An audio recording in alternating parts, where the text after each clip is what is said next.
Hello guys, আসসালামু আলাইকুম। আজ আমি আপনাদের জন্য নিয়ে আসছি 1 বছরের একটি বাচ্চার জন্য 3 লেয়ারের কুচি দিয়ে কিভাবে স্কার্ট তৈরি করতে হয় তা চলুন, এই যে আমি আপনাদেরকে দেখাচ্ছি। এই যে আমি 3টা লেয়ারের কাপড় নিয়ে নিয়েছি। এই যে উপরে উপরেরটা হচ্ছে প্রথম অংশ, এটা হচ্ছে দ্বিতীয় অংশ। প্রথমটা আমি 6 ইঞ্চি নিয়ে নিয়েছি আর দ্বিতীয়টা হচ্ছে 7 ইঞ্চি। আর এই যে এটা হচ্ছে কুচির পরিমাণ, যে প্রথমটা থেকে দ্বিতীয়টা একটু বেশি, দ্বিতীয়টা থেকে তৃতীয়টা একটু বেশি হবে। তারপরে এই যে এখন এটা দ্বিতীয় অংশ, এই যে আমি আপনার এখন তৃতীয় অংশটা দেখিয়ে দিব। এই যে এটা হচ্ছে তৃতীয় অংশ।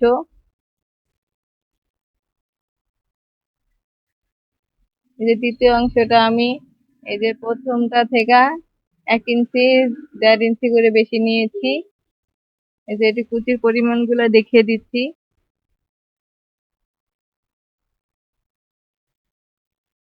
এই যে আমি 36 ইঞ্চি নিয়ে নিয়েছি নিচেরটা, সেটা দেখিয়ে দিলাম।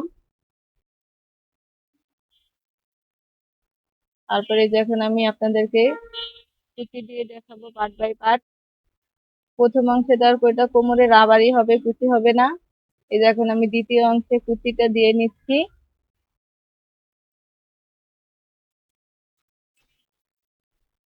যেরকম সুন্দর করে ছোট ছোট করে কুচিটা দিয়ে নিবেন। আপনাদের কাপড় অনুযায়ী যে কিরকম কম বেশি রেখেছেন, একটু কাপড় কম হলে পাতলা হবে, আর যদি কাপড় একটু আরো বেশি নেন তাহলে কুচি আরো ঘন হবে। এটা আমারটা অবশ্য আমি পরিমাণ মতো নিয়েছি, বেশিও না কমও না। এই যে আমি মেপে দেখাচ্ছি আপনাদের। এই যে কুচিটা দিয়ে, এই যে আমার কুচিটা মাপে মাপে হয়ে গেছে। এই দেখুন, আমি আপনাদেরকে জয়েন করে দেখাবো। কুচিটা আগে দিয়ে নিলে জয়েন করতে খুব সুবিধা হয়, দেখতেও সুন্দর লাগে কুচিটা আগে দিয়ে দিলে।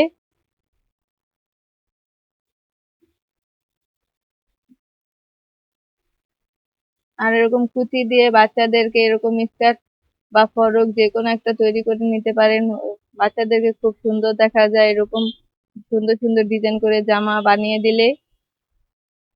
তারপরে যে আমার প্রথম অংশের কুচিটা দেওয়া হয়ে গেছে, এই যে এখন আমি তৃতীয় অংশের কুচিটা দিয়ে নিব।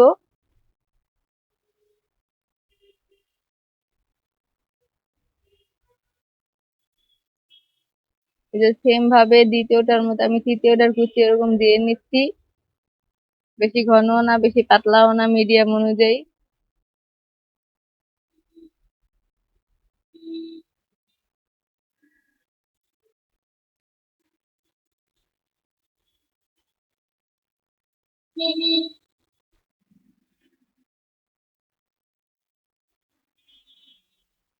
আপনারা বাচ্চাদের আরো কে কে কিরকম ডিজাইন চান চাইলে আমাদেরকে কমেন্ট করতে পারেন। আমরা আপনাদের রুচি অনুযায়ী বাচ্চাদের নিমা ফরক স্কার্ট এগুলা আপনাদের পছন্দ অনুযায়ী আমরা টিউটোরিয়াল করে দিব। আর আমাদের ভিডিওগুলো আপনাদের কেমন লাগে সেটাও আমাদেরকে কমেন্ট করে জানাবেন। যদি ভালো হয় সেটাও জানাবেন, আর যদি ভালো না হয়, কোনো সমস্যা হয় সেটাও জানাবেন, তাহলে আমরা সংশোধন করার চেষ্টা করব।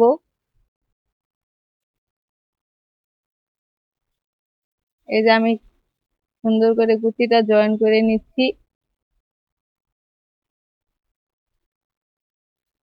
এই যে আমার তৃতীয় পার্টটাও জয়েন করা হয়ে গেছে।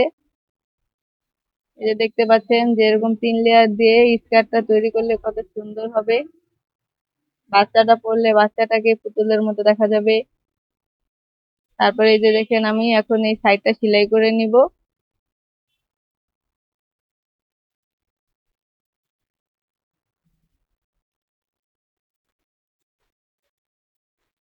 এই যে সাইডটা সুন্দর করে সেলাই করে, তারপরে এই যে আমি এই যে এখন একটু লম্বাটা মেপে দেখছি যে সেলাই অ্যালাউন্স, এই যে রাবারের অংশটা বাদ দিয়ে এই যে নিচে লম্বাটা ঠিক আছে কিনা একটু মেজারমেন্ট করে নিচ্ছি। পরে দেখছি যে না, লম্বাটা ঠিক আছে, বরং আরো 1/2 ইঞ্চি বড় আছে, তাতে সমস্যা নেই। এই দেখেন আমি সুন্দর করে নিচে হেমটা করে নিচ্ছি।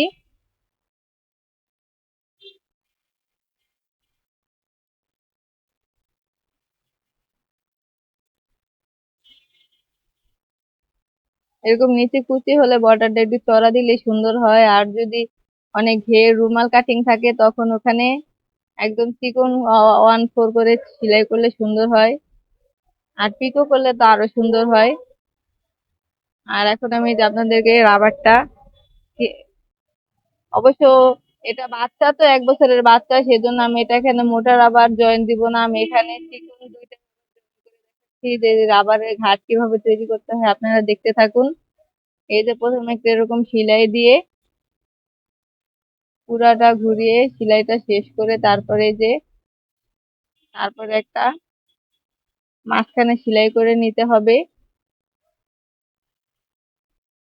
এই যে সেলাইটা মাথায় এসে পুরাপুরি সেলাইটা বন্ধ করে দিবেন না, একটু ফাঁকা রেখে তারপরে যে একটা মাঝখানে এরকম একটা সেলাই করে নিবেন, যাতে দুইটা রাবার জয়েন দেওয়া যায়। একটা রাবার জয়েন দিলে অবশ্য সুন্দর লাগে না, ওটা চিকন রাবার, এর জন্য এই যে ফাঁকা রেখে তারপর যে সেলাই করে নিয়েছি। এই যে এখন আমি চিকন চিকন দুইটা রাবার 50 পিন দিয়ে জয়েন করে আপনাদেরকে দেখাবো। এই যে আমি রাবারটা মেপে কেটে নিয়েছি, এই যে এখন আমি 50 পিন দিয়ে আপনাদেরকে দেখিয়ে দিচ্ছি। এই যে দেখতে পাচ্ছেন আমি দুটোটা রাবারই লাগিয়ে নিয়েছি। এই যে এখন স্কার্টটা দেখতে কত সুন্দর লাগছে। তা আশা করি আমাদের ভিডিওটা আপনাদের ভালো লেগেছে।